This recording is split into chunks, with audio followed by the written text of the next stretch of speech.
who is with the Emergency Operations Center of the county, known as the EOC. She has been our Cllam County Emergency Operations Coordinator since 2018. The EOC operates under the Sheriff's Department and works in unified command with the county's Department of Health and Human Services on our county's COVID pandemic response.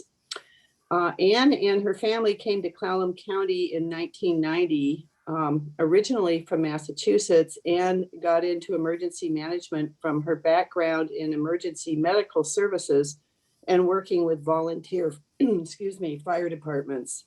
She is married to Dave, a retired paramedic and career fireman. They have two grown sons. One works at Peninsula Behavioral Health in a program called WISE, which is for at-risk kids. And their other son is a chef in Olympia. And Anne tells me that neither of her sons let her cook, which she complained about, but sounds good to me. She will speak to us today about continuity during disasters and the county's COVID vaccinations work. So over to you, Anne. Thank you for joining us. Thank you, Laurel. So I actually have a share screen here. Please bear with me because sometimes when I do this, it just makes my whole screen go away. So let's see. Start at the beginning here. Perfect. Let's see if is it coming up as the whole, is it doing the whole screen thing, or are you seeing all my little slides over on the side? We're seeing your slides. Okay, let's see if we can, there, how's that? Perfect. So kind of what I want to talk about a little bit, and this is a program that Jamie Wisecup, who many of you may remember, and I have done a number of times. And it's on continuity of operations, and pretty much what we do in emergency management when there's not a pandemic going on is we work on plans for what happens when an emergency happens.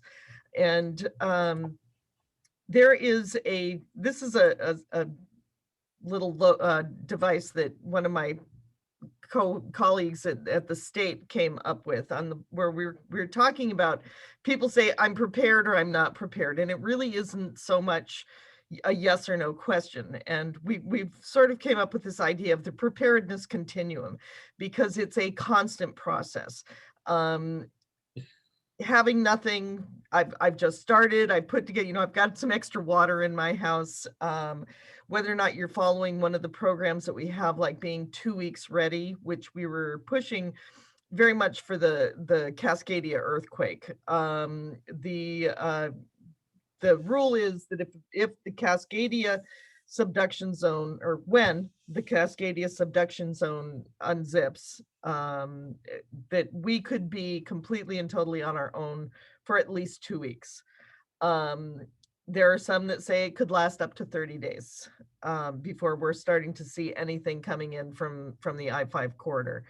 And so there's, how far prepared are you? Where are you on this continuum? And then once you get done and you have everything that you need and you're ready for whatever Mother Nature or the world throws at you, at that point, it still doesn't stop.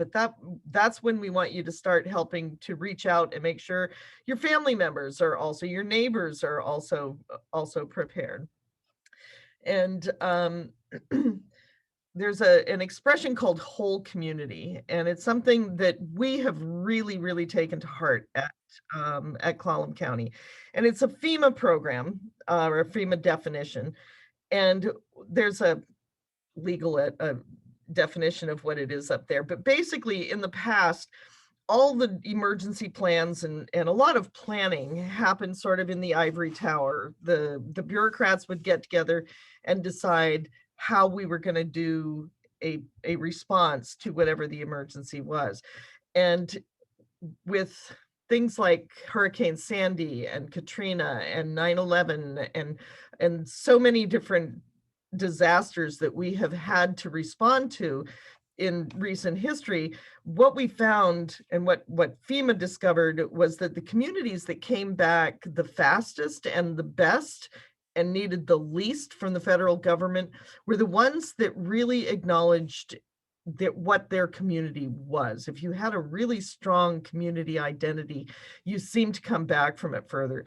And here in Cllam County, I think we have that. If anything, the response that we have gotten from the community with our COVID vaccine clinics has shown us that our community is here for us. So whenever we do plans, it's not just the state or county agencies sitting around and talking about what's going to happen. We want to get the churches involved. We want to get Rotary clubs involved. We want to get volunteer agencies like RSVP involved in the planning, because you're the resources that we're going to be calling on when we have to do the response. And understanding what capabilities you have and can bring to the party is wonderful. The example that I heard about this, of how important this is, was it was a tornado in a small town in the South, and they had a lot of little church groups. And one church group had a Habitat for Humanity group that went out and did construction. And they also had a ladies auxiliary that did church breakfast and had a big commercial kitchen. Then there was another one that had a lot of guys who worked in heavy equipment, and they also had the group that did the meals. And then there was a third one that had a really strong, like a medical reserve corps and a ladies kitchen. And all three of those groups decided that they were going to send meals to this small flooded out town.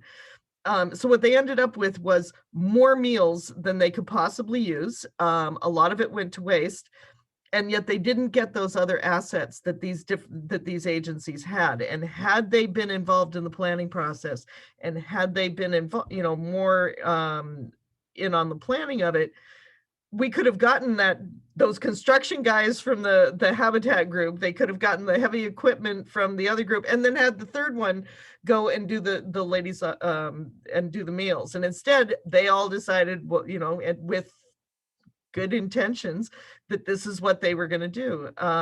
So just having everybody on the same page about what is most of value that you have that we can use, and being able to have those contacts in those groups, so that when they call us and say, hey, we're going to bring some meals, we say, no, we're already getting those from this group over here. How about if you do this? So it's a matter of making those connections and having those points of contact, so we know how to best use the resources of the county when we're responding.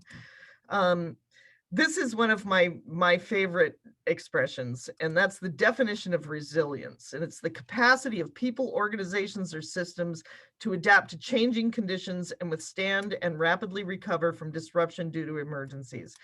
And Dr. Berry, the head of our public health department, defines that as Cllam County being scrappy.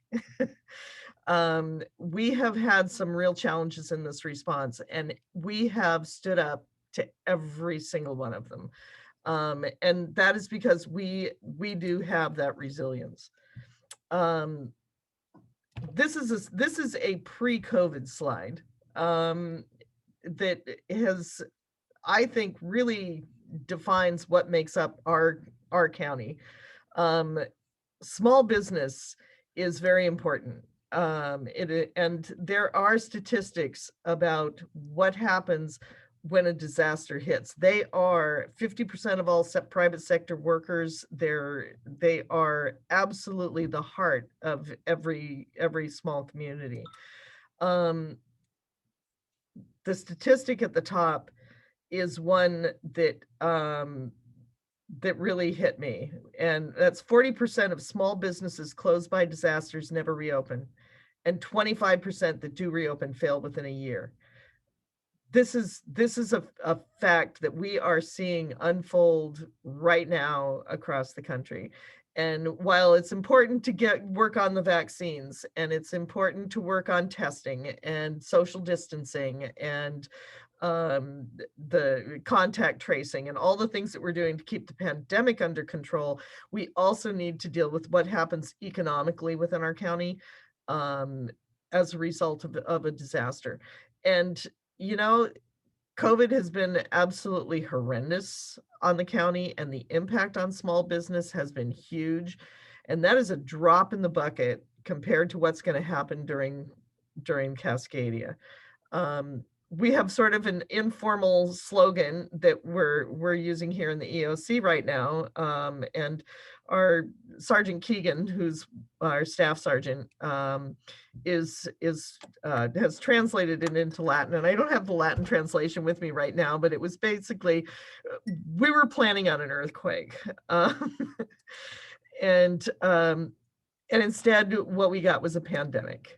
Everything that we planned for the earthquake applies to the pandemic. Everything that we put in place for one disaster translates seamlessly over into a new one, because what we're looking at is what's the disruption and how do we deal with it? What is the big impact to the community? Emergency management steps in when the normal day-to-day systems that are in place are not sufficient to meet the challenge.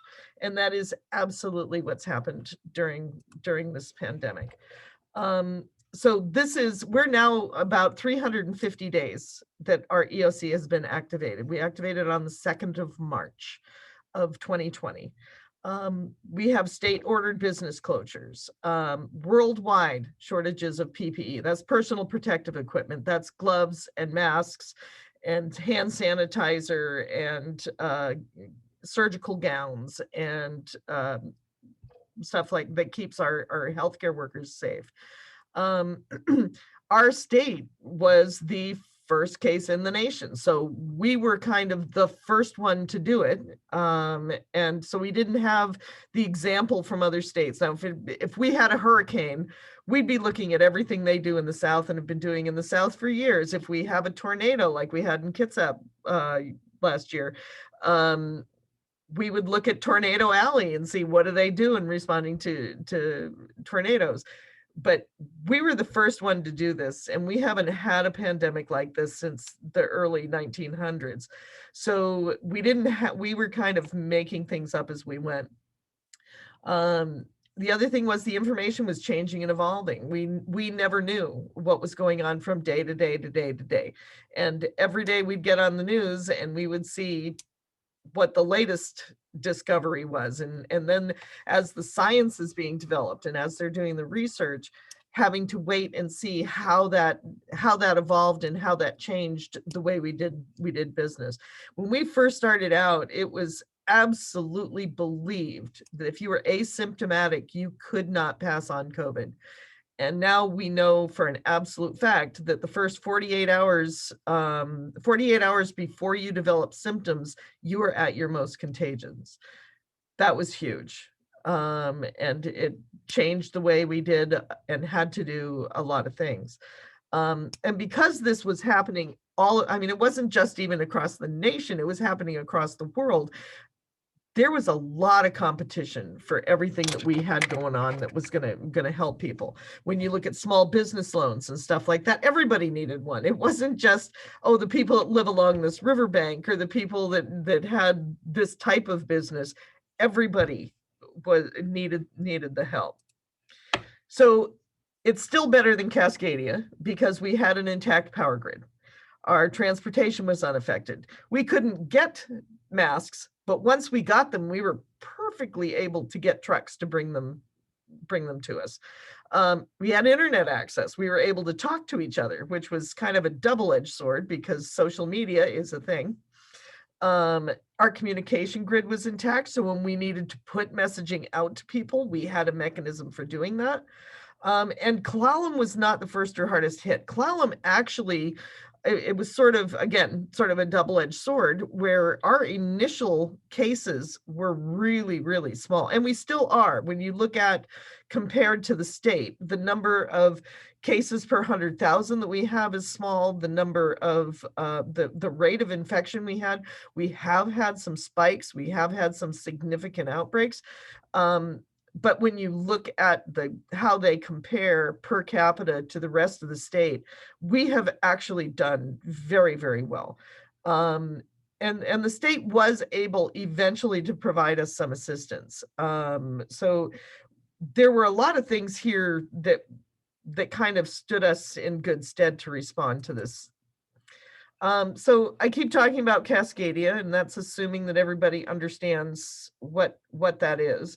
And Cascadia is a almost 700-mile long fault that runs along our coast.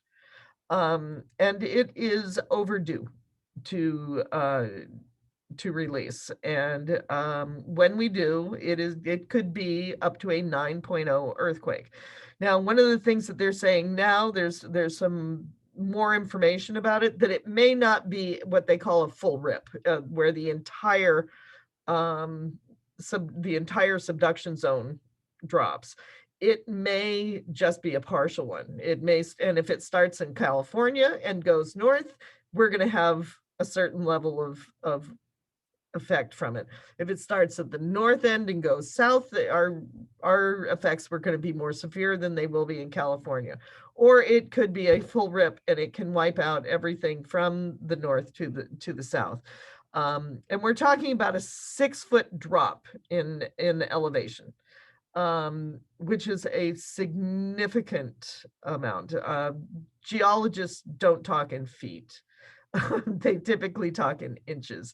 And it is a very large fault. We know it is there, and we know we have historical proof that where we can actually see the lines where it's happened in the past. So it is something that we know is coming, and we are overdue for it. Personally, I counted it in the win column because we got through 2020 without it unzipping, because I knew if it was going to happen, it was probably going to happen then. But it is still a very real threat. So I look at what's happening here with the pandemic as a real wake-up call for us. So if you look at, I mean, how many of you lost business due to COVID and needed stuff that you didn't have? And then what have you done to make sure that you'll have that for next time? Because typically what happens is after an event, everybody goes out and they say, well, okay, well, I'm going to have lots of PPE on hand for me. And I'm going to make sure that I'm going to have, a box of N95 masks in my basement every day, for the rest of my life. Well, then the next event comes along and it's not a pandemic and you don't need a mask. What you need is good sturdy pair of gloves and some heavy boots, or you're going to need food or water because Safeway is not going to be getting those trucks coming in, bringing its food in every week. And so many of our businesses and so many of our support networks, I mean, where we get what we need to survive, are doing a just-in-time inventory. And what happens is they know that they can get it here in 48 hours. So it's not necessary to keep a backlog. I live out west of Joyce. If I run out of vanilla for my cookies, it's an hour for me to go back into town and then back home. I can't afford to do that. I have to be a pantry cook. I have to make sure that I have what I need stocked in my home. And we need to start thinking about that with our emergency supplies. And a lot of it has to do with how we run businesses and how we run our economy. So if we have Cascadia unzipping, people are going to be sick just like they're sick now, but there's also going to be trauma. We're going to have people who are trapped by collapsing buildings. We're going to have people who are in car wrecks. We're going to have people who are experiencing more traumatic events from it. What if you were unable to get your normal business inventory? I mean, now we're talking about I have stuff on the shelves, but I'm not allowed to bring people in the store. Okay, so what if you're allowed to bring people in the store, but you can't replenish your stock, which is going to be a very real component of Cascadia. Power communications grid. Back during the Snowmageddon in 2018, when we had this huge snowstorm that just pretty much paralyzed the county for a week. And during that event, there were large portions of the county that had no cell phone signal, because the the power to the cell towers broke down, and they were at a cycle in the refuel of their generators, that the generators were low. They operated for a couple of days. Typically they would have gone in and refueled, but with the downed trees and the snow on the road between the highway and the tower, they couldn't get up and refuel it. So several cell phone towers collapsed. So the big thing to know is, does the organization that you work for have a plan in order to be able to deal with whatever is tossed at you? And when we look at a Cascadia level event, we're going to have basically nothing. We're not going to be getting FedEx. So how many people in this meeting get their medications through an online portal? And how do you stockpile that so that you have enough when your insurance isn't going to pay for something unless you wait until you're down to that last week, or you're down to a certain, they usually set a date and a time, and your insurance will not pay for a refill until you're within their window for that medication. That is a very real situation that we're going to have to deal with. There are a lot of people who have medications that require refrigeration. If we have no power, how do you keep your diabetes medications cold? There are a lot of issues that we're going to need to deal with. And what we have seen, the point that I have there about the state being focused on the I-5 corridor, that's affecting us right now. When we initially started out, we could not get sufficient tests to be able to test our population for COVID. All of the tests were going to the I-5 corridor. And we were telling them, we need to be testing our people, give us some. And they said, you don't need any, you don't have any cases. And we're like, well, we probably do. We just can't prove it because we don't have the tests to be able to do it. So we couldn't get testing medium until we had cases, which we could not prove that we had until we got testing, which they were not going to give us because we didn't have any tests. So it became a real catch-22 for us. And we're actually looking at that right now. The recent impact that we had on the same philosophy affecting us is that we were set to vaccinate all of our teachers this next week. We had 3 clinics set up. We were going to do a week of focused vaccine, and we were going to make sure that every single teacher and staff member from our school district was going to be vaccinated with their first shot by the first week of March. And we figured in 1 week we could knock the whole thing out. We had the vaccine allocated for it. We had the system set up, and we were ready to go. And then the state stepped in and moved the goalposts on us. And what happened was there was a decision made by the governor last Sunday afternoon that said that no county can progress to the tier that includes teachers until every county in the state is ready to progress to that tier. And their thinking is that they will take that vaccine that we are going to use to treat our teachers, and they want to take it and give it to the I-5 corridor so that they can more fully vaccinate the tier that we have already vaccinated. And we, like I say, we got this notice at 4 o'clock on Sunday afternoon. It was absolutely devastating for us. And of course, the first thing that everybody said was, well, go ahead and vaccinate them anyway. And the state has told us if we do that, they will eliminate our future vaccine deliveries. We will get nothing. And part of what is happening here is that the I-5 corridor is relying on the state portal. I don't know how many of you have seen, or maybe some of you have even applied for the system called the Phase Finder, where you go on and you answer a bunch of questions, and they say, are you a healthcare provider? And you go, well, I take my mom to her doctor appointments, so yes. And then they ask, are you a caregiver? And you say, well, I take care of my grandchild 2 days a week, so yes. And then they print out a ticket for you that we kind of here referred to as the Willy Wonka golden ticket. And people will come up and say, but you have to give me a vaccine because the state says that I am entitled to one. And here's my golden ticket. Up until now, we have not been accepting those because they have no basis in reality. And we have done an extremely focused vaccination program where we started with 70 and above. And if you were not 70 and above, I don't care if your spouse was 70 and you weren't, you didn't get a vaccine. We did 70 and above. We knocked it out, and that's all that we did. And we got 90% of our 70 and above vaccinated. Then we dropped to 65 and above. Then we changed the conversation from, well, I'm 69, but I have this health condition, to I'm 64 and I have this health condition.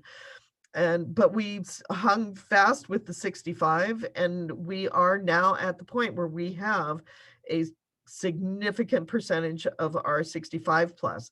So with the state not allowing us to move to essential workers, we are required to use 95% of our on-hand vaccine before we can get another allotment. So we can't just save our doses until they let us vaccinate teachers. We have to use it or we don't get any more. So we're going to open it up and allow anybody who has one of those state certifications that says you qualify for the vaccine. They are now qualified to receive vaccine in Cllam County. Our hope is that a significant number of our teachers and school staff will qualify under that system, even though we are not doing their particular tier as an essential worker.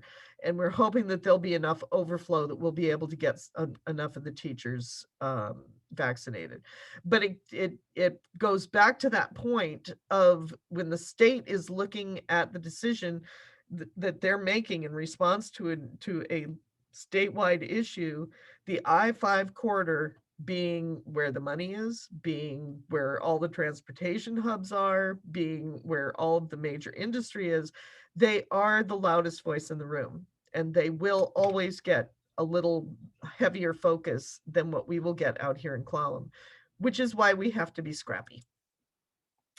So understanding what you have in your own particular business or agency and what you need, and then how are you going to meet that when your normal way of getting it is compromised, is part of the planning process that we do. One of the bottom two, can you work without access to the internet? Everything has been happening through the internet right now. Absolutely everything. When we had the Snowmageddon, one of the big issues that we had was gas stations. There were only 2 gas stations on the peninsula that that continued to take debit cards. Excuse me. And that was the Lower Elwha and the Longhouse out in Blinn. So we only had 2 tribal gas stations that were still able to be open and function because they had backup generators for their power, and they were able to maintain their connection to be able to process electronic payments. All the other gas stations closed, and we had mile-long lines out in front of both of those gas stations.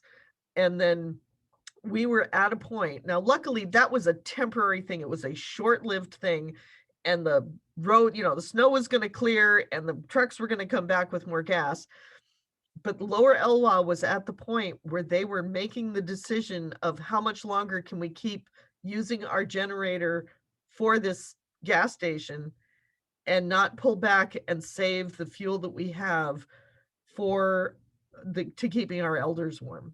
Because as a tribe, their greatest focus, their greatest resource that they have to protect at all costs is the future of their elders. So they were looking at how are we going to go out and make that decision at this point in this line that, yes, sir, you get gas, and sir, you may not. And that's a real decision. And, you know, we all know this county. That's not a popular decision, and that's not going to be taken well. There were fights and arguments over who had what place in line. And we have seen the same thing with the vaccine. When someone believes that this is a life or death situation for them and their family, they do not accept no gracefully. And these are things that we have to consider when we're creating these types of plans. So the most important thing we have to protect is, of course, our employees and the people in the county. We have a lot of programs that are really pretty easy. And actually 2020 was going to be the year we ran out our program of Prepare in a Year, where once a month you did some small task that helped get you to total preparedness. And at the end of that year, you would be at that fully prepared for 30 days on that preparedness continuum. So allowing and encouraging the people that we work with to be prepared and to work those programs, maybe to host some of these programs at your place of business, goes a long way, because if they know that they're prepared at home, then they can continue to show up to work and do what they need to do to fix cars and load groceries and handle banking and all the other things that keep the community running. So we have what's known as a hazard mitigation plan, and it ranks all the different hazards in the county and how we are going to respond to them. And then, so we worked with a lot of different agencies and just filed a new one. And having people be a part of that program, it sounds really boring, and full disclosure, it kind of is, but it's important that we do that. Now we filed our hazard mitigation plan, but we still do our prep meetings, and that's where we look at all the different ways that we respond to different facets of an emergency and what each individual agency can bring to the table when we're doing it. We need to know who's got the construction workers and who has the people that can make meals, so we can keep it planned. We also have the ability to help do what is known as a COOP, a continuity of operations plan. And I can actually bring in, well, it'll probably be Zoom now, because they found they don't have to pay airfare to bring instructors places. But I can bring in a class where we can learn to sit down and customize a plan for your individual business or agency on what will you do when an emergency strikes and you can't do business in your normal way. And you create contingency plans and you identify what is the bare minimum that I need in order to open my doors and keep my business running. So we have to keep looking forward. COVID has slammed us. Cascadia is due to slam us again. And we don't know what other emergency, that may be lurking out there. And you never know until it actually happens. The virtue of emergency planning and preparedness is that what we have translates from all different emergencies. We're using the same system to respond to COVID that we would have used for Cascadia, or that we will use for a domestic terrorism event, or a large storm, or a flood, or a landslide like Oso. We have the systems in place, and the systems work pretty seamlessly. Like I said at the beginning of the meeting, the plan that we're using for our vaccines came out of Sandy River, Oregon from 1980 something.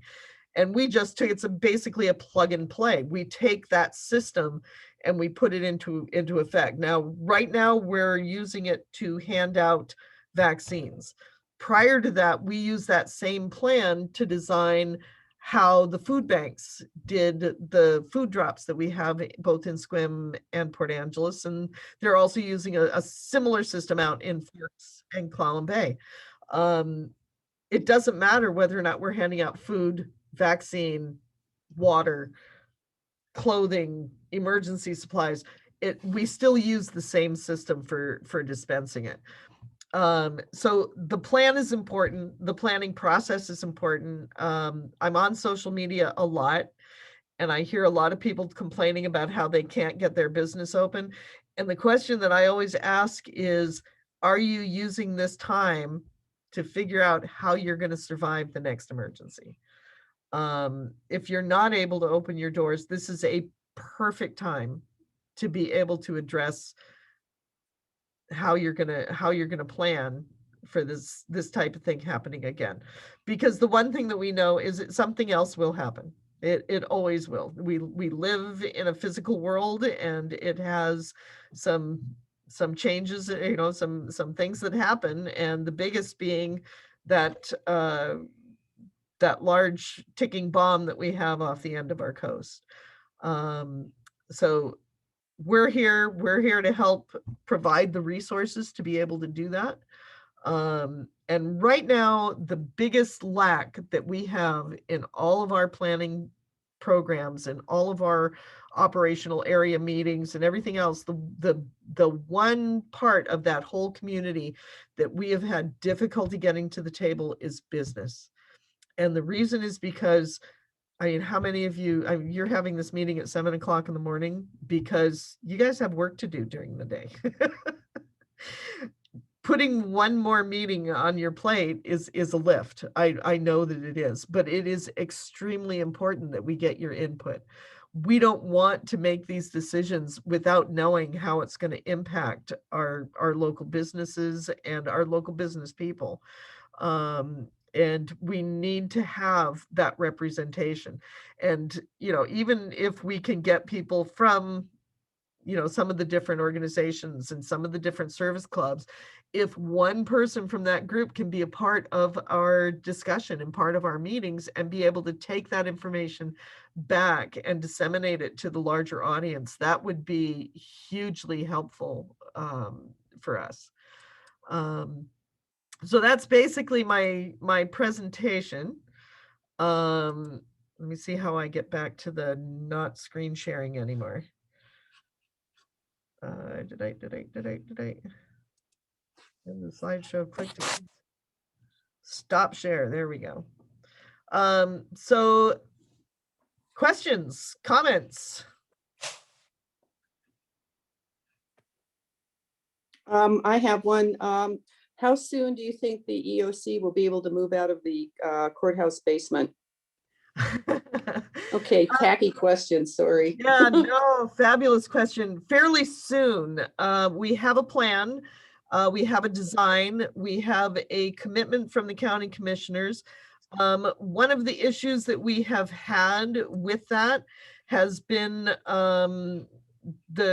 we're trying to do a combination with PENCOM, the 911 dispatch. And the city has its own process that it has to follow, and has been wanting to make sure that they're able to commit fully to it. So that created some timing issues for us here at the county.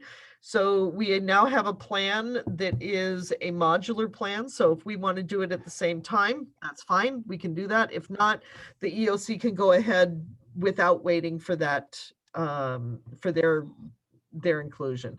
So we are on a timeline right now, hopefully to break ground in September of this year. Thank you. Great, Ann. Thank you so much. I do have, we have a old saying when I worked for British Petroleum, it was basically prepare for what you know, plan for what you don't know. Yeah, my other favorite is the only thing worse than no plan is two plans. Exactly. Yeah. And I look forward to working with you. Hopefully you'll be able to jump on with our Marathon Petroleum spill drill here, the virtual one coming up. I am hoping to. We interviewed yesterday and we're interviewing today to get me a coworker. This originally is a 2-person department, and it was me and Jamie Wisecup. And when Jamie passed away a year and a half ago, and then it was shortly after that COVID hit, it really severely impacted our ability to hire. So we are interviewing. We interviewed yesterday, we're interviewing tomorrow, and hope to be able to tender a job offer to somebody here fairly soon. I'm getting tired of working 2 jobs. I keep asking Ron to fire me and he won't.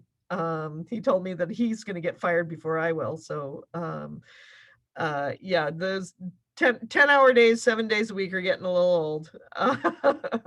Yeah, and I hope you did change your extension after they printed it in the paper. Yeah, that was an adventure. The PDN put my personal desk extension on the front page of the paper as the COVID hotline.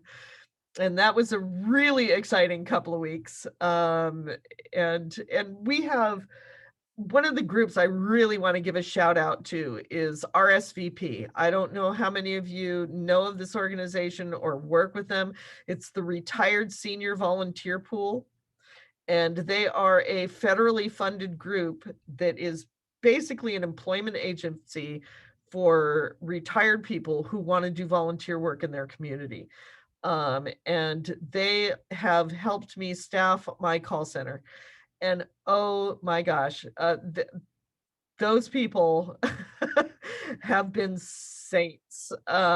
We had one day, when we first went live with the online reservation for vaccine, I had 6-7 people answering the phones. And while we were doing it, I had 3 different phone lines, voicemails fill up. Then it takes 80 messages to fill up one. So we had 240 messages plus mine also filled up, and they were taking calls. All 6 of them were taking calls constantly for all day long. And they stayed here till 7 o'clock that night to make sure that every single phone call and message got responded to. It was an amazing amount of dedication from them. I could not do this without the volunteers that we have. Almost all of the volunteers that I have in this organization are people who are retired. And a lot of them, it had been, 5 years or more since they'd been a 9 to 5, 8-hour day. And they have been doing that since last March. We tried to kind of bring them down to 3 days a week, just because I didn't want to burn them out. And some of them took that advice and some of them just refused. And they're still here every day, doing the silly things that nobody knows are happening. They're taking shifts in the food banks. They are running when we get an outbreak to a nursing home. They are loading masks and gowns and disinfectant and equipment into their personal cars and running it out to these agencies. We are providing isolation and quarantine support when someone is quarantined. And I actually got a positive COVID test. I have a feeling it was a false positive. It was a pre-procedural test, no path to transmission. I never had a symptom, and I didn't give it to my husband. So I'm pretty sure it was a false positive, but I had to go on quarantine or isolation for 2 weeks. And you get that phone call in the middle of the day from the lab saying you have just tested positive for COVID, and you don't get to go to the store, and you don't get to stop by and see the kids before you leave, and you don't get to go upstairs and explain to your boss why you're suddenly leaving in the middle of the day. You have to get in your car and drive home and stay there immediately. And for some people, I mean, I'm really fortunate. I've got family here in town. I've got resources, and I just guilted my kid to run my groceries out to the house. But for a lot of people, that's not an option. And in order for them to stay on quarantine, we need to provide support for them. And we are mandated by the state to make sure that they're able to maintain their quarantine. And we've done things like we had a dog that needed an emergency vet appointment, and we had somebody go and pick up the dog and take it to the vet. We provide food for some people. We've done grocery shopping, picked up prescriptions.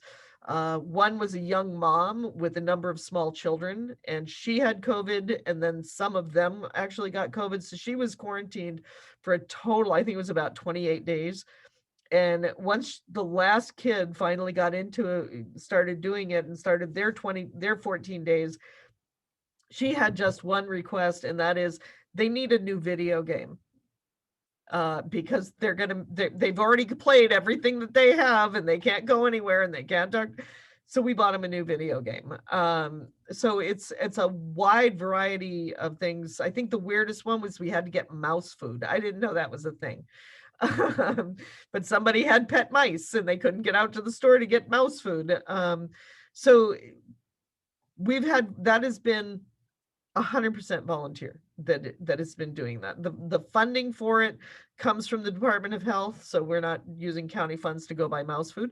But it's all been volunteer that has been taking those calls and telling these people these are programs that you can get help through. If you can't, contact us and we'll run your carrot chips out to you ourselves. Well, you've done a fabulous job so far, and you're still doing a great job. And we look forward to the end of this thing where everybody can stand down.